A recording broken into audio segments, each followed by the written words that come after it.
जहाँ लो या दीन जमा हो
परमेश्वर का धन्यवाद करें। उसने वायदा किया है कि जहाँ 2 या 3 मेरे नाम से इकट्ठे होते हैं मैं उनके बीच में मौजूद होता हूँ।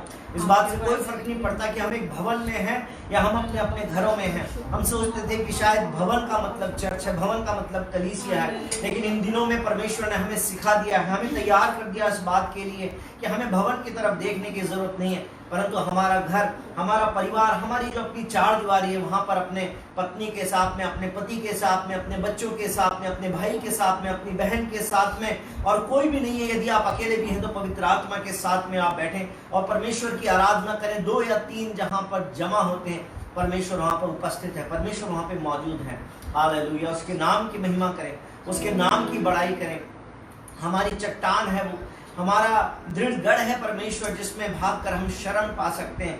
वो हमारा संकट के समय में अति सहज से मिलने वाला हमारा सहायक है, इसलिए उसको धन्यवाद करें। जब सब कुछ चारों तरफ में बड़ा बेहाली का आलम है, तब भी परमेश्वर ने हमें संभाला हुआ है, इसलिए परमेश्वर को धन्यवाद करें।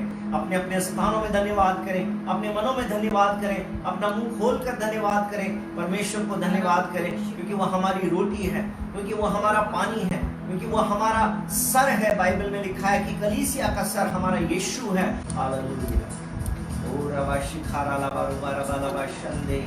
धन्यवाद धन्यवाद धन्यवाद परमेश्वर। Thank you Lord, thank you Lord. कोई भी जन पूछे आवाज। हालेलुया।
घर में प्यासा न रहूं, मेरे यीशु यीशु मेरे यीशु यीशु मेरे यीशु यीशु मेरे यीशु यीशु मेरे यीशु यीशु मेरे यीशु यीशु बोलो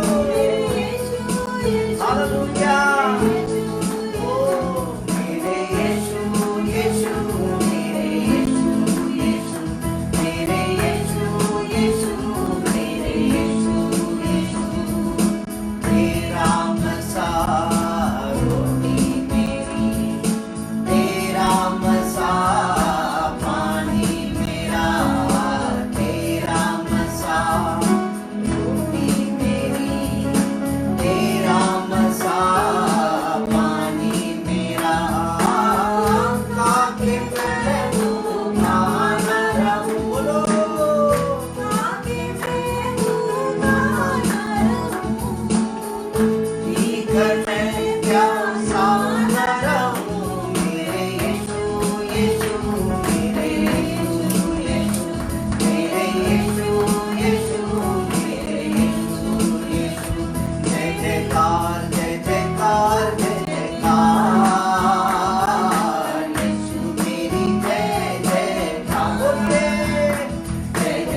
जयकार जय जयकार जय जयकार यीशु मेरी जय जयकार मेरे यीशु मेरे यीशु यीशु मेरे यीशु यीशु मेरे यीशु यीशु मेरे यीशु यीशु मेरे यीशु यीशु मेरे यीशु यीशु बोलो मेरे यीशु यीशु मेरे यीशु यीशु मेरे यीशु यीशु मेरे यीशु यीशु मेरे यीशु यीशु मेरे यीशु यीशु बोल यीशु मसीह की जय।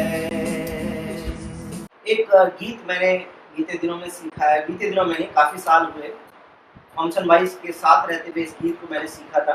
उसकी एक दो लाइन आपके साथ में गुनगुनाना चाहता हूँ और उसके बाद में आज के प्रभु के वचन में से हम लोग सीखेंगे। जो गीत है वो प्रभु यीशु मसीह ने कहा था कि मैं अपनी शांति तुम्हें देता हूँ, ऐसी शांति नहीं जो संसार देता है। संसार के अंदर जो शांति है वो संसार की शांति चीज़ों से जुड़ी हुई है और अच्छा घर होगा, अच्छी गाड़ी होगी और अच्छा सब कुछ संसार का रहेगा तो मन में बड़ी शांति रहेगी। लेकिन अगर संसार की चीज़ें जो है वो हमारे पास में ना हो, हमको पहले हम चिड़ियाघर में जाते थे तो जानवरों को हम बंद देखते थे और हम बाहर से देखते थे। अभी इन दिनों में ऐसा हो गया कि हम लोग चार दीवारी में बंद हैं और जानवर जो है सड़क पे आ गए हैं। तो ऐसे में इंसान की शांति चली जाती है।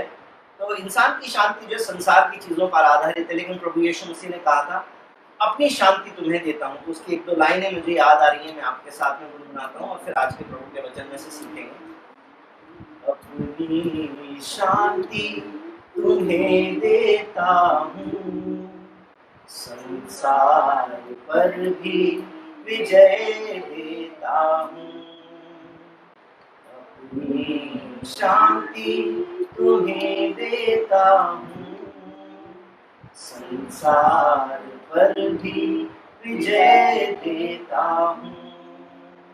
शांति शांति शांति अपनी सच्ची शांति। शांति शांति शांति अपनी सच्ची शांति। तो संसार में इस समय जिस चीज की सबसे ज्यादा कमी है वो है शांति। लोग इस समय परेशान हैं, पूरी संसार परेशान है। ये मसीही गैर मसीही विश्वासी अविश्वासी की बात नहीं है, पूरा संसार इस समय एक बड़ी त्रासदी में है। और जो इस समय जो संसार में जिस चीज की सबसे ज्यादा कमी है वो है शांति की कमी। प्रभु यीशु मसीह को शांति का राजकुमार कहा गया है। मैं प्रभु यीशु मसीह में विश्वास करता हूँ और 1998 तक प्रभु यीशु मसीह के बारे में नहीं जानता था, परमेश्वर के बारे में नहीं जानता था। परंतु जिस प्रकार से आज मैं ऑनलाइन हूँ फेसबुक पे, हो सकता है कोई ऐसा व्यक्ति जिसको प्रभु यीशु मसीह के बारे में नहीं मालूम है। ऐसे मेरे बहुत सारे फ्रेंड्स जो हैं वो फेसबुक पे मुझसे कनेक्टेड हैं।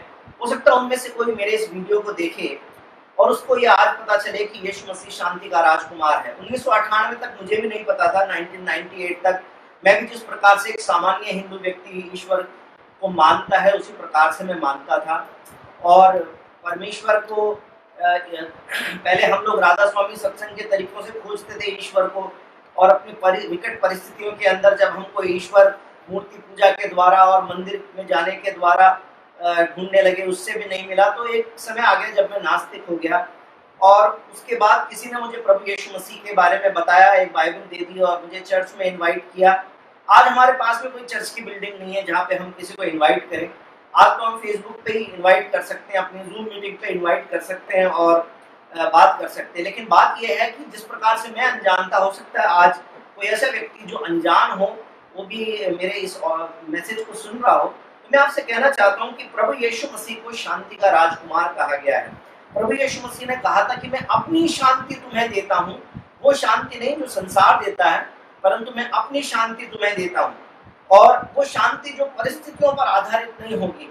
और इन दिनों में मैं और मेरी वाइफ प्रेरणा जी जब हम लोग बात कर रहे थे तो उन्होंने भी इस बात को बोला कि सच में परिस्थितियां तो बहुत खराब है, परिस्थितियां तो बहुत विकट है, लेकिन इन परिस्थितियों में भी परमेश्वर ने हमें संभाल रखा है और एक अजीब सी शांति जो है वो हमारे मनों में है कि हम परेशान नहीं हैं। हम चारों तरफ जो डर का माहौल है उस तरीके से हम डरे हुए नहीं हैं। तो अभी संसार के अंदर हालत क्या है मालूम है आपको? अगर आप टीवी देखते हैं, मैं सोचता हूँ आज सबसे ज्यादा अगर किसी सब्जेक्ट के ऊपर बात हो रही है तो वो है कोरोना। आज सुबह सुबह मैंने बड़ा सुंदर सा गीत सुना तो मुझे बहुत अच्छा लगा, मैंने ग्रुप में भी शेयर किया उसको कि वो चीज जो संसार को डरा रही है वो है कोरोना, परंतु मेरे यीशु मसीह ने कहा डरो ना। तो हमको डर नहीं लगता इसलिए क्योंकि हमारा प्रभु हमारे साथ है। जबकि संसार की परिस्थिति आज ऐसी है कि करीब 6 लाख लोग इस समय बीमार हैं। 6 लाख से ज्यादा लोग बीमार हैं, जिनके अंदर से करीब करीब कितने नहीं सॉरी 20 लाख के करीब तो लोग बीमार हैं। 6 लाख सिर्फ अमेरिका के अंदर बीमार है और पूरे संसार के अंदर करीब करीब 1.5 लाख लोगों से ज्यादा लोग, करीब 2 लाख लोग जो है वो मृत्यु का गास बन चुके हैं, खत्म हो गए, मर गए हैं, परेशान हैं। और न सिर्फ बीमारी है, न सिर्फ इन्फेक्शन है, संक्रमण है, न सिर्फ और है, बल्कि डर भी है और उसके साथ में बीमारी भी है, उसके साथ में गरीबी भी है, अर्थव्यवस्था भी ढलान पे है, अर्थव्यवस्था भी लुढ़क रही है। खेती करने वाले किसान डरे हुए हैं कि नहीं बिकेगा सामान तो क्या होगा, इस समय काटने कैसे जाएं, वो अलग तरह का डर है। जो दिहाड़ी मजदूर है उनके पास में काम रुक गया है, कुछ नहीं कर सकते। जो दिन में रोज ठेला चलाते थे, मंडी से सामान लाते थे, बेचते थे, तो शाम को अपने घर में सामान ले जाते थे, दिन में रिक्शा चलाते थे, कोई दूध बेचता था, कोई फल बेचता था, कोई कंस्ट्रक्शन का काम करता था, सब प्रकार के काम बंद है। फैक्ट्रीज जो है उनके ऊपर बहुत स्ट्रेस है क्योंकि उनको सरकार बोल रही है कि आप नौकरी से मत निकालिए, उनको सैलरी दीजिए, लेकिन फैक्ट्री मालिक बोलता है कि जब तक मैं बनाऊंगा नहीं, काम नहीं करूंगा, पैसा मेरे पास आएगा नहीं तो मैं दूंगा कहाँ से। तो गरीबी भी बढ़ रही है और मन में बहुत सारी चिंता भी बढ़ रही है। उसके अलावा आइसोलेशन हो गया है। अभी कल की खबर है कि कोटा, हमारा जो कोटा राज्य है, कोटा शहर है, उसके अंदर बहुत सारे लोग, बच्चे जो हैं वो ट्यूशन पढ़ने के लिए आते हैं, कोचिंग करने के लिए आते हैं, IIT की JEE की तैयारी करने के लिए आते हैं। और वो सारे बच्चे डरे हुए थे क्योंकि मैं सोचता हूँ कि अगर मेरा बच्चा 10वीं 11वीं में 12वीं में होता और मेरा बच्चा मेरे शहर से दूर उस दूसरे शहर में बैठा होता और वो बच्चा अकेला होता, पता नहीं उसके पास खाने को है या नहीं है, पीने को है या नहीं है, तो मेरी चिंता जरूर बढ़ जाती।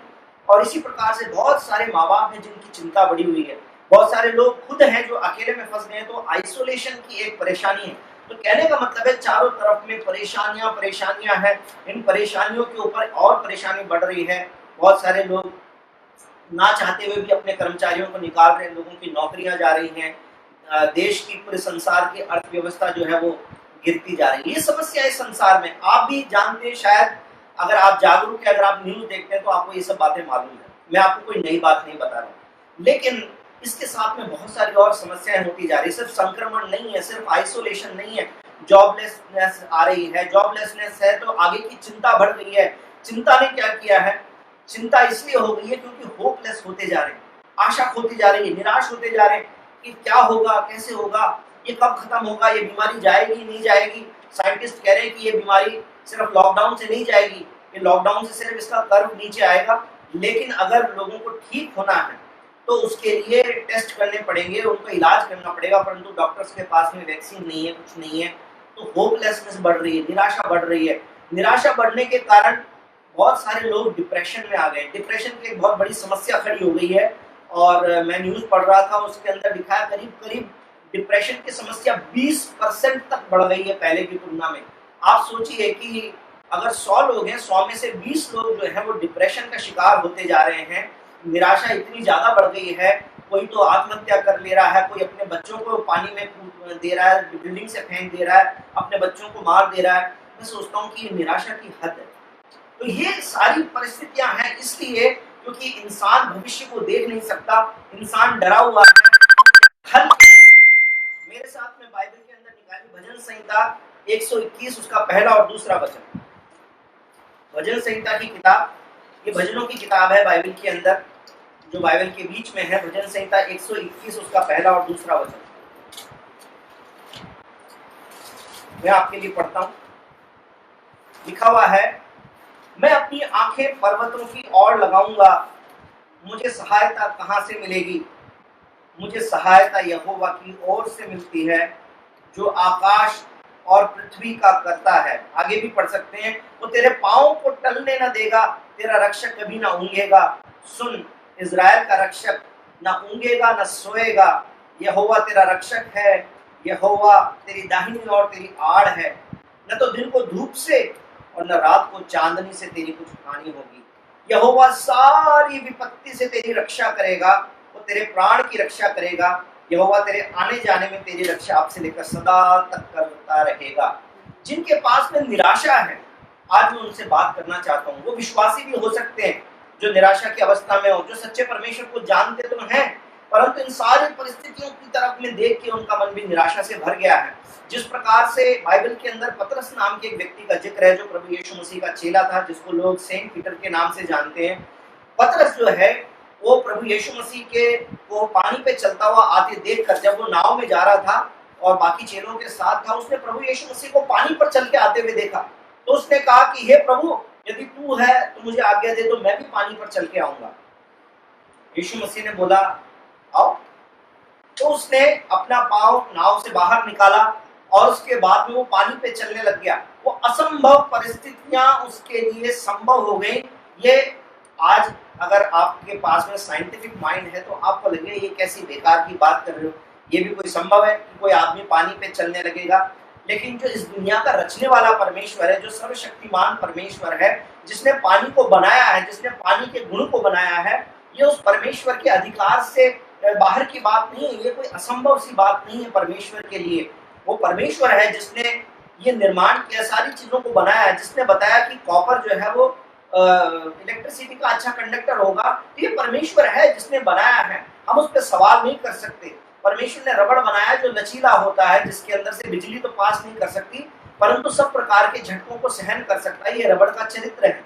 उस प्रकार से परमेश्वर ने हर चीज को बनाया है, और जो बनाने वाला है उसके इख्तियार में है, उसके अधिकार में है कि अगर वो चाहे तो किसी भी चीज को सुपरनैचुरल रूप भी दे सकता है। तो परमेश्वर ने ये अलाउ किया कि पतरस अपने विश्वास के कारण उस पानी के ऊपर चल सके।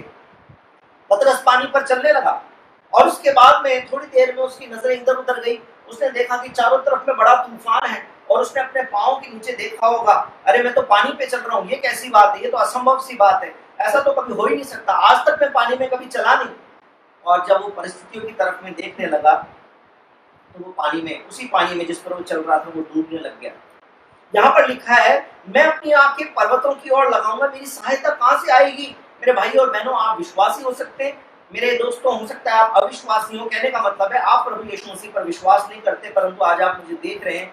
मैं आपसे कहना चाहता हूं कि हमारी आंखें किसकी तरफ में होनी चाहिए? यदि परिस्थितियों की तरफ में आंखें लगा के रखेंगे तो निराशा आना स्वाभाविक है, चिंता आना स्वाभाविक है, और थोड़े समय में वो निराशा, यदि हमारे पास में सोल्यूशन का हल नहीं है, तो थोड़े समय में वो निराशा जो है वो डिप्रेशन के लेवल तक जा सकती है। किसी के जीवन में भी ऐसी परिस्थिति आ सकती है। लेकिन जिस प्रकार से भजन का लिखने वाला यहाँ पे कह रहा है कि मेरी परिस्थितियां जो भी हैं, इनमें मैं किसकी तरफ में अपनी आंखें लगाऊंगा? मेरी सहायता कहाँ से मिलेगी? मुझे सहायता यहोवा की ओर से मिलती है जो आकाश और पृथ्वी का करता है। कहने का मतलब है हमारा विश्वास परमेश्वर पे होना चाहिए, जिसने, जो इस संसार का रचने वाला परमेश्वर है। हमारा भरोसा, हमारा विश्वास उस परमेश्वर में हो। वो हमारे पाँवों को टलने नहीं देगा। आपकी आवाज नहीं आ रही है। परमेश्वर हमारे पाँवों को टलने नहीं देगा। आवाज आ रही है मेरी? हेलो,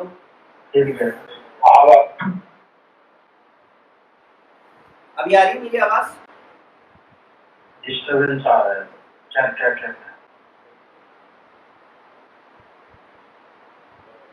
डिस्टर्बेंस आ रही है, आवाज नहीं आ रही मेरी? नहीं आ रहा। अब आ रही है मेरी आवाज? आ रही है अभी सही, अभी ठीक है मेरी आवाज?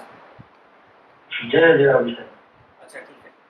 तो मैं जो बात कह रहा था वो ये बात कह रहा था कि संसार जो है वो परिस्थितियों से परेशान हो जाता है। वो विश्वासी भी हो सकता है, वो अविश्वासी भी हो सकता है, वो परिस्थितियों से परेशान हो सकता है। लेकिन आज हमें विचार करना है कि मेरी आंखें किसकी तरफ में लगी हो। क्या मैं संसार की ऊंची चीजों पे देखूं? क्या मैं डॉक्टर्स की तरफ में नजरें लगाऊं? क्या मैं पॉलिटिशियंस की तरफ में नजर लगाऊं? क्या मैं देखूं कि ट्रंप क्या करेगा और मोदी जी क्या करेंगे? क्या हम इस बारे में विचार करें, या हम ट्रंप और मोदी जी को भी बनाने वाला जो परमेश्वर है, जो सारी सृष्टि का करता है, क्या हम उसकी ओर दृष्टि लगाएं? क्योंकि बाइबल में लिखा है कि परमेश्वर न तो कभी सोता है न कभी ऊँघता, वो जीवित परमेश्वर है, उसके अंदर किसी भी प्रकार की कमजोरी नहीं है। इसी का भजन 124 है, उसका 8वां वचन भी पढ़ेंगे, और कोई भी जन इस वचन को निकाल के पढ़े। भजन संहिता 124 उसका 8वां वचन। प्रांजल इसकी पावर लेकर कोई भी जन अपना अनम्यूट करके पढ़े।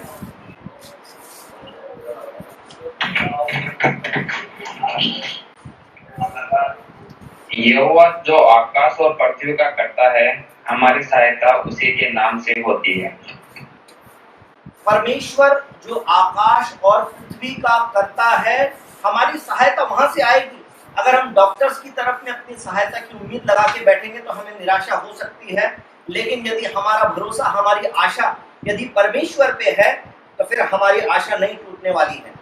फिर एक और वचन पकड़े पड़े, यशाया की किताब उसका 41 वचन, उसका 41 अध्याय उसका 10वां वचन। यशाया की किताब 41 अध्याय उसका 10वां वचन।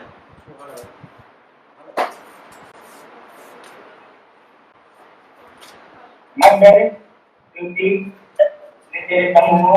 इधर उधर मत भाग, क्योंकि मैं तेरा प्रतिनिधि हूँ। मैं तुझे दर्द करूंगा और तेरी सहायता करूंगा। अपने धर्म में दाहिने हाथ से मैं तुझे संभाल लूंगा। भजन संहिता 41 उसका 10 आपने पढ़ा, वहां पर लिखा हुआ है, परमेश्वर कहता है कि मैं तुझे दृढ़ करूंगा, मैं तुझे अपने धर्म में दाहिने हाथ में संभाले रखूंगा। तो मैं जो बात आपसे कहना चाहता हूँ वो ये है कि संसार में यदि संसार की परिस्थितियों की तरफ में देखते रहेंगे तो हमें चिंता होएगी, हमारी चिंता होना स्वाभाविक है। लेकिन बाइबल का परमेश्वर क्या कहता है, हमें क्या करना चाहिए? सबसे पहले परमेश्वर कहता है चिंता नहीं करनी चाहिए। फिलिपियों की किताब 4 अध्याय 6 वचन पढ़िए। फिलिपियों की किताब उसका 4 अध्याय उसका 6 वचन।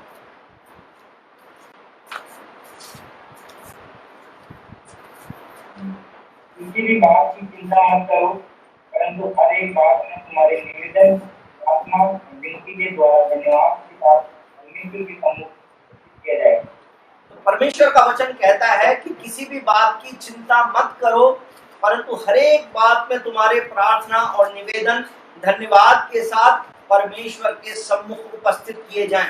परमेश्वर चाहता है कि हम चिंता ना करें, परंतु चिंता होना तो स्वाभाविक है। कब चिंता होती है?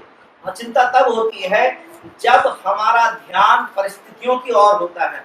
जब हम परिस्थितियों को देखने लगते हैं तो हमें चिंता हो सकती है। लेकिन भजन का लिखने वाला जैसे कह रहा था कि मैं अपनी आंखें किसकी तरफ लगाऊंगा, मेरी सहायता तो मेरे परमेश्वर के पास से आती है। इस प्रकार से जब हम परमेश्वर की ओर अपनी आंखें लगाने लगते हैं तो हमारी चिंता नहीं होती। और जो परमेश्वर कहता है कि किसी भी बात की चिंता मत करो, परंतु हर एक बात में तुम्हारे प्रार्थना निवेदन धन्यवाद के साथ परमेश्वर के सम्मुख उपस्थित किए जाएं। अगर हम परमेश्वर पे भरोसा करेंगे, अगर हम परमेश्वर पे विश्वास करेंगे तो इसका फल क्या निकलेगा वो भी पढ़िए मेरे साथ में। रोमियो की किताब 8 अध्याय उसका 28 वचन। छोड़ तो कोई बात नहीं ना, जो हो गया सो हो गया, अभी गंदगी फैला रहे बीच में।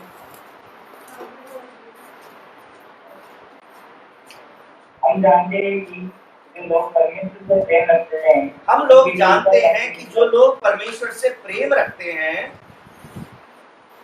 पढ़िए आगे पढ़िए, उनके लिए सब बातें मिलकर भलाई की ओर उत्पन्न आती है, अर्थात उन्हीं के लिए जो उसकी विषय के अंदर बुलाए गए। हम जानते हैं कि जो लोग परमेश्वर से प्रेम रखते हैं उनके लिए सब बातें मिलकर भलाई ही को उत्पन्न करती है। क्या आप इस बात पर विश्वास कर सकते हैं? क्या आप विश्वास कर सकते हैं कि कोरोना वायरस के द्वारा भी कोई भलाई उत्पन्न हो जाएगी हमारे बीच में? देखिए, अगर हम नेगेटिव देखना चाहेंगे तो हमें बहुत सारा नेगेटिव दिखेगा। लोग बीमार हैं, लोग परेशान हैं, हम बाहर निकलेंगे तो हम भी बीमार हो जाएंगे, हमको बांध के रख दिया, हमको घर में बंद कर दिया, और बहुत सारी परिस्थितियां जो है नेगेटिव दिखाई पड़ सकती हैं। लेकिन इन परिस्थितियों के बीच में यदि पॉजिटिव देखना शुरू करेंगे तो हम पॉजिटिव भी देख सकते हैं, और सारी बातें मिलकर अंत में भलाई को उत्पन्न करेंगी। अभी हो सकता है भलाई ना भी दिख पड़े, हालांकि मुझे बहुत सारी भलाइयां भी दिखने को मिलती हैं, क्योंकि पहले लोग कहते थे हमारे पास टाइम नहीं है, टाइम नहीं है। आज परमेश्वर ने टाइम दे दिया। फैमिली के लिए टाइम नहीं है, फैमिली के लिए टाइम मिल गया। बाइबल पढ़ने का टाइम नहीं है, बाइबल पढ़ने का टाइम मिल गया। हर चीज के लिए परमेश्वर ने टाइम दे दिया, टाइम मिल गया। ये परमेश्वर की एक भलाई है इस समय में। आप वातावरण को देखिए, चारों तरफ में जो यमुना का नदी, अभी बीते दिनों में न्यूज आई थी कि यमुना नदी का पानी जो है उसके लिए बहुत सारे प्रोजेक्ट बनाए, परंतु वो नदी कभी भी साफ नहीं हुई। लेकिन इस समय यमुना नदी साफ हो गई है और पिक्चर लोग भेज रहे, दूर दूर से पहाड़ नजर आ रहे हैं। आप पक्षियों को देखिए, बाहर सुबह सुबह पक्षियों की आवाज सुनाई देती है, पक्षी वापस से चहचहाने लगे हैं। तो कहने का मतलब है, प्रकृति जिसको हमने बांध के रखा था, प्रकृति को हम खराब कर रहे थे, हम प्रदूषण कर रहे थे, हम फैक्ट्रियों का कचरा नदियों में डाल रहे थे, हम हवा के अंदर धुआं निकाल रहे थे, बहुत सारे काम कर रहे थे, परंतु अब वो सब कुछ हमने बंद कर दिया है। इसलिए अब प्रकृति जो है वापस रिफ्रेश हो रही है, प्रकृति अपने आप सांस ले पा रही है, प्रकृति अपने आप को रिजुविनेट कर रही है। तो ऐसी बहुत सारी और भी भलाइयां हमारे बीच में उत्पन्न हो रही है। ये बात सच है कि संसार के अंदर बहुत सारे लोग दुख उठा रहे हैं। आज हमारे पास में, हमारे घर में राशन रखा हुआ है, हम में से कोई बीमार नहीं हुआ है, हमको कोई फोर्स नहीं कर रहा है अपने घर से बाहर जाने के लिए। इसलिए ये कहना आसान है, जिसके घर में डॉक्टर है तो उसको तो अपना सब कुछ छोड़ छाड़ के जाना पड़ेगा, घर के अलग कमरे में रहना पड़ेगा ताकि उनके बच्चे बीमार ना हो जाएं। पुलिस कर्मी है तो बाहर के कमरे में रुकना पड़ेगा, अपने बच्चों को गले नहीं लगा सकते क्योंकि दिन भर उन लोगों के बीच में रहते हैं जहां पर संक्रमण हो सकता है। तो ये बात सच है कि बहुत सारे लोगों के लिए परिस्थितियां बहुत विकट हैं, लेकिन फिर भी हर एक समय में सिक्के के दूसरे पहलू को हमेशा देखा जा सकता है। जहां पर अच्छाई है वहां पर बुराई भी है, जहां बुराई है वहां पर अच्छाई भी हम साथ के साथ में देख सकते हैं। तो आज जो बात हम लोग सीख रहे हैं बड़ी साधारण सी बात है, वो बात है परमेश्वर पर भरोसा करना, परमेश्वर के वायदों पर भरोसा करना। परमेश्वर ने कहा कि मैं अपने धर्म में दाहिने हाथ से तुम्हें संभाले रखूंगा। परमेश्वर के वचन में लिखा है कि जो इजराइल का रक्षक है वो ना तो कभी सोता है ना कभी ऊँघता है। बैठ जाइए। तो परमेश्वर पर भरोसा करें, परमेश्वर के सामने सरेंडर करें। एक भजन संहिता में से एक और वचन निकालेंगे, भजन संहिता 32 उसका 10। मैं आपके सामने पढ़ता हूँ, भजन संहिता 32 उसका 10 लिखा है, दुष्ट को तो बहुत पीड़ा होगी, परंतु जो यहोवा पर भरोसा रखता है वह करुणा से घिरा रहेगा। ये परमेश्वर के वचन में लिखा है कि दुष्ट व्यक्ति जो है उसके जीवन में पीड़ा बनी रहेगी, परंतु जो परमेश्वर से प्रेम करता है, जो परमेश्वर के सामने समर्पण करता है, जो परमेश्वर के सामने सरेंडर कर देता है, उसके जीवन में परमेश्वर की करुणा रहेगी। मैं ये नहीं कहता कि संसार के अंदर जो लोग हैं उनसे मैं अच्छा हूँ या आप अच्छे हैं। हम जो विश्वासी हैं, जो प्रभु यीशु मसीह में विश्वास करते हैं, हम संसार के लोगों से अच्छे हैं, हम ये नहीं कह सकते, क्योंकि बहुत सारे संसार के लोगों को मैं जानता हूँ जो हमसे ज्यादा अच्छे हैं।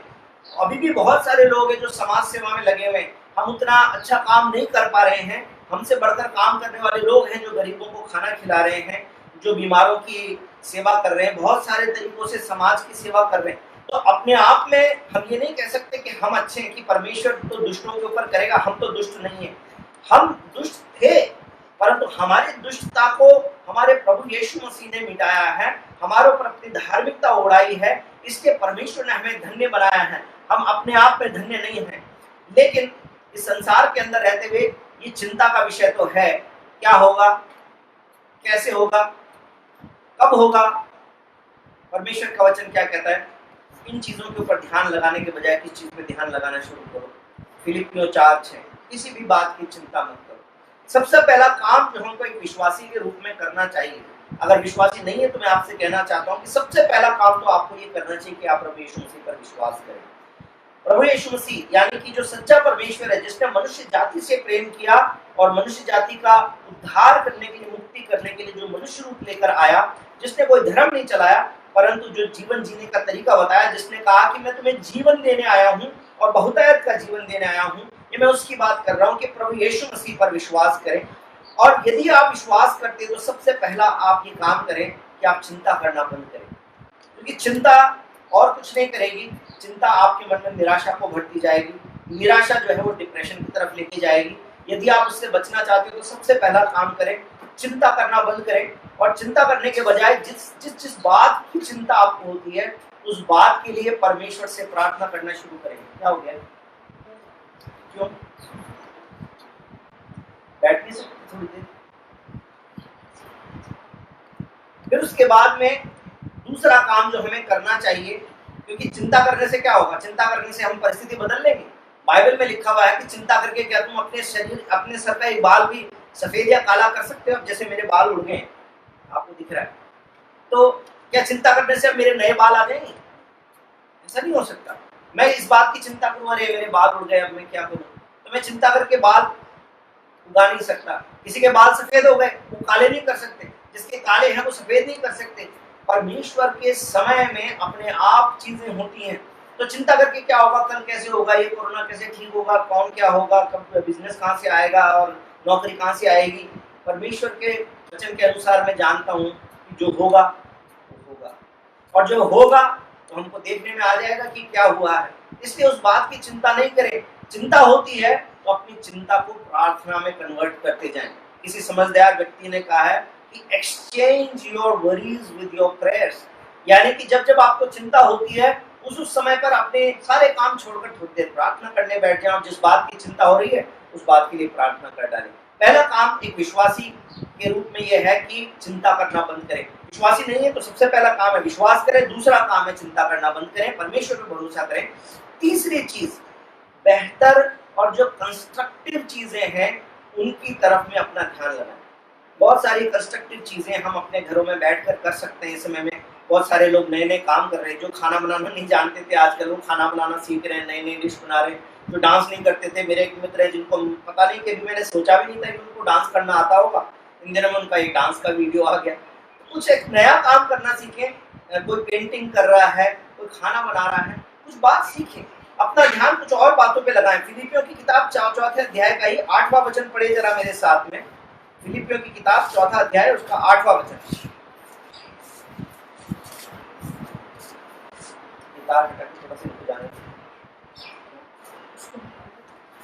फिलिपियों की किताब 4 अध्याय उसका 8वां वचन।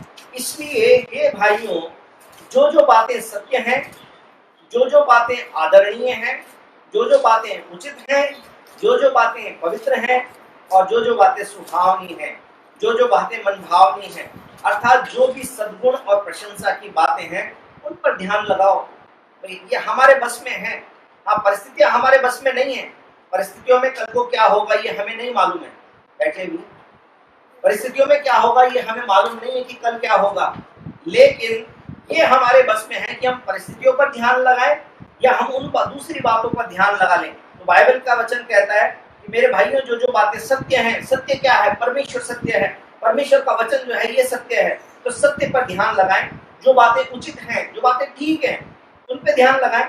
जो मैंने पहले भी इस बात को प्रचार किया है, पहले भी मैंने इस बात को बताया कि 90% जो हमारे जो डर होते हैं वो निर्मूल होते हैं। 90% बातें कभी होती ही नहीं है। जिन बातों डरते हैं, ऐसा हो गया तो वैसा हो गया तो वैसा, कभी होता नहीं। उसके बाद में 10% चीजें ऐसी हैं जो हो सकती हैं या होती हैं। उनके अंदर से बहुत सारी चीजें प्रार्थना के द्वारा हम कंट्रोल में ला सकते हैं। परमेश्वर से प्रार्थना करते हैं तो परमेश्वर उन बातों को बदल देते हैं। तो जो बातें ठीक है उन बातों पर ध्यान लगाएं, जो जो बातें पवित्र हैं उन बातों की ओर ध्यान लगाएं। आइसोलेशन में ये बहुत बार संभव है कि आप अकेले हैं, आपको देखने वाला कोई नहीं है, आपकी रोक टोक करने वाला कोई नहीं है, आपके पास करने के लिए ज्यादा कुछ नहीं है, तो मोबाइल को देखते देखते थोड़े दिनों में ध्यान भटक जाए और आप भटकते भटकते कहीं और चले जाए और अपवित्र चीजों को, अपवित्र विचारों को और अपवित्र कामों को करने लगे। तो लिखा है जो जो बातें पवित्र हैं, जो बातें सुहावनी है, मन भावनी है, और मैं साथ में ऐड करना चाहता हूँ कि जो चीजें कंस्ट्रक्टिव हैं उन चीजों पर ध्यान लगाएं। उसके बाद में अगला वचन, और क्या करें, एक और चीज करें कि कुछ बातों को याद करें। कौन सी बातों को याद करें? इस बात को याद करें कि परमेश्वर आपसे प्रेम करता है। इस बात से परमेश्वर आपसे प्रेम करता है। जरा मेरे साथ में आइए, व्यवस्था विवरण की किताब में आइए, 31 अध्याय उसका 8वां वचन। पुराने नियम के अंदर ये किताब मिलेगी आपको, व्यवस्था विवरण उसका 31 का 8। और तेरे आगे आगे करने वाला यहोवा है, न तेरे संग रहेगा और न तो तुझे धोखा देगा और न छोड़ देगा। इसलिए मत डर और तेरा मन सच्चा ना हो। ये पुराने नियम की बात है, तो मैं आपसे कह रहा हूँ कि इस बात को याद रखिए कि परमेश्वर आपसे प्रेम करता है। परमेश्वर के वायदों को याद रखिए। वो कहता है तेरे आगे आगे चलने वाला यहोवा है। यानी कि जब आप घर से बाहर निकलेंगे, मान लीजिए आपको सब्जी लेने जाना है, आपको घर के लिए कुछ सामान लेने जाना है, किसी से बात करने के लिए जाना है, किसी की सहायता करने के लिए जाना है, किसी भी काम के लिए आपको जाना है, तो आपको डरने की जरूरत नहीं है, क्योंकि बाइबल का परमेश्वर कहता है कि मैं तेरे आगे आगे चलने वाला हूँ और वो तेरे संग रहेगा। परमेश्वर आपके मेरे संग रहेगा, न तो तुझे धोखा देगा न छोड़ देगा, इसलिए मत डर, तेरा मन कच्चा ना हो। हमें हमारा मन कच्चा नहीं होना चाहिए, क्योंकि परमेश्वर हमारे साथ है। इस बात को याद रखें कि परमेश्वर हमारे साथ है। भजन संहिता 34 उसका 17 वचन भी पढ़ते हैं। भजन संहिता 34 उसका 17। गर्मी दुआएं देते हैं और यौन सुनता है और उनको सब विपत्तियों से छुड़ाता है।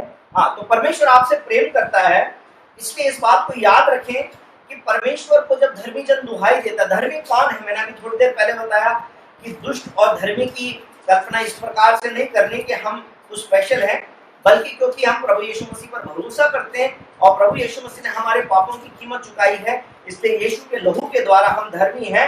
इसलिए हम धर्मी जन जो प्रभु पे भरोसा करते हैं, जो परमेश्वर पे विश्वास करते हैं, जिसने अपने आप को सरेंडर कर दिया और कहा कि परमेश्वर मुझसे नहीं हो सकता, आपसे हो सकता है, मैं सारा भरोसा आपके ऊपर करता हूँ, ये उनकी बात हो रही है कि धर्मी जन दुहाई देते हैं और यहोवा सुनता है और उनको सब विपत्तियों से छुड़ाता है। कितनी विपत्तियों से छुड़ाता है?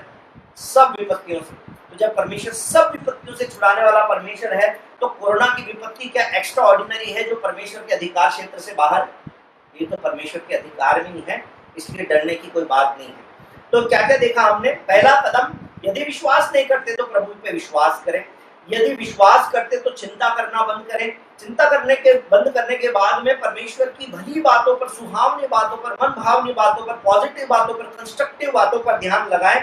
उसके बाद में है, इस बात को याद रखें कि परमेश्वर प्रेम करने वाला परमेश्वर है। उसके वायदों को याद रखें कि वो आगे आगे चलेगा और विपत्ति के समय में धर्मी जन जब प्रार्थना करेगा तो परमेश्वर तुरंत से सुन लेगा।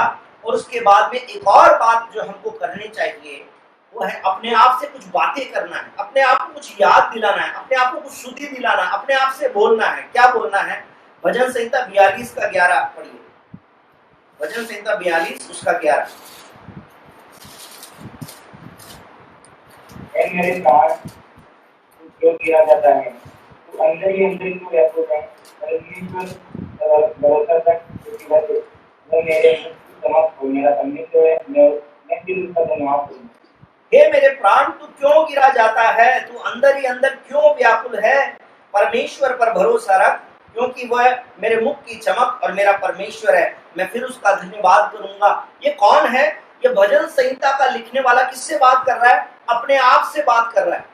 तो हमको क्या करना? अपने आप से थोड़ी देर बात करनी। कैसे? अकेले में बैठकर, पति पत्नी के साथ में नहीं, अपने बच्चों के साथ में नहीं, अपने पूरे कुनबे के साथ में बैठ के प्रार्थना करना, उस समय की बात नहीं हो रही। व्यक्तिगत रूप से अकेले में परमेश्वर के सामने बैठ के और फिर बोलिए, परमेश्वर के उपस्थिति में बैठ के अपने आप से बात करिए। बोलिए, हे मेरे प्राण, तू क्यों गिरा जाता है? तू अंदर ही अंदर क्यों व्याकुल है? परमेश्वर पर भरोसा रख, क्योंकि वह मेरे मुख की चमक और मेरा परमेश्वर है, मैं फिर उसका धन्यवाद करूंगा। पहला पत्रस 5 उसका 6 और 7 भी पढ़िए। पहला पत्रस 5 उसका 6 और 7।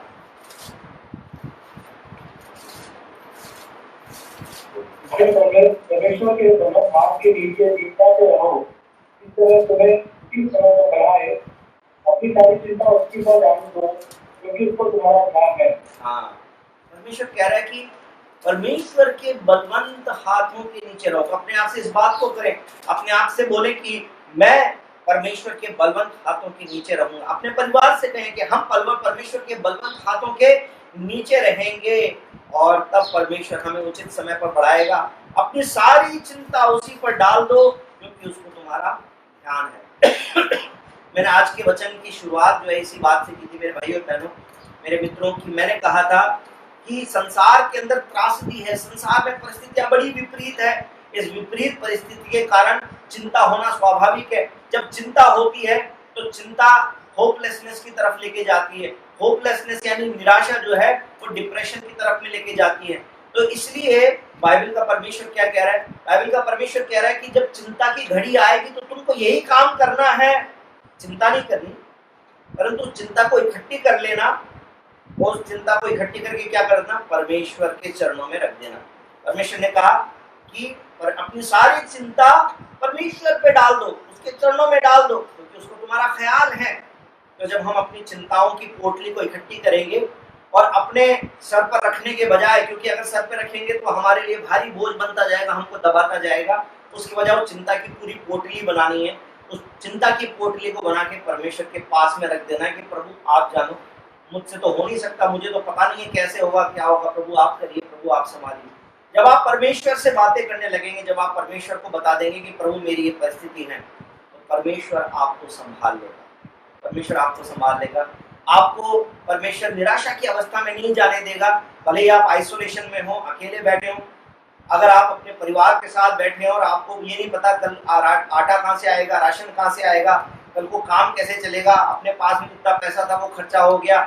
मैंने अपने जीवन में पिछले 1 साल में इस बात को अनुभव किया है।